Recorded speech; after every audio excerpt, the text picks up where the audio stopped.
Bangla medium ধারাবাহিকের নতুন পর্বে দেখা যায় সবার অনুরোধে শিক্ষা সফরের অনুমতি দিতে বাধ্য হলো ভিকি। সবাই পিকনিকে আসলেও অ্যালিনা কিন্তু না এসেই ফাঁসিয়ে দিল ভিকি ও ইন্দিরাকে।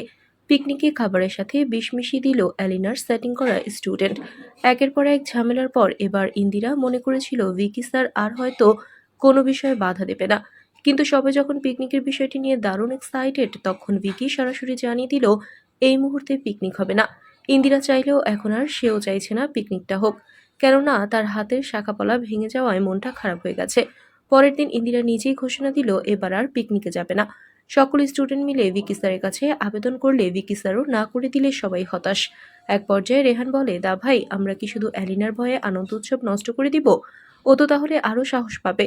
এবার ভিকি বলে, ঠিক আছে পিকনিক হবে, তবে অ্যালিনাকে ছাড়া পিকনিকে যেতে হবে। কথাটা শুনে ফেলেছে অ্যালিনা, তাই তো ভিকি স্যারের কাছে এসে লিখিত আবেদন জমা দিল অ্যালিনা। সেই আবেদনে অ্যালিনা জানিয়েছে সে পিকনিকে যাবে না, শারীরিক অসুস্থতা এবং অনিচ্ছাজনিত কারণে সে ইচ্ছে করেই পিকনিকে যাবে না।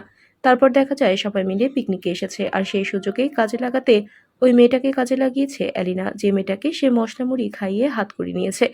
তাকে দিয়ে এবার খাবারে এমন কিছু মিশিয়ে দিবে যাতে করে সবাই অসুস্থ হয়ে যায়, এমনকি দুই একজন মারাও যেতে পারে। তাহলে কি অ্যালিনার এই কৌশল কাজ হবে এবার? বন্ধুরা, তোমাদের কি মনে হয়?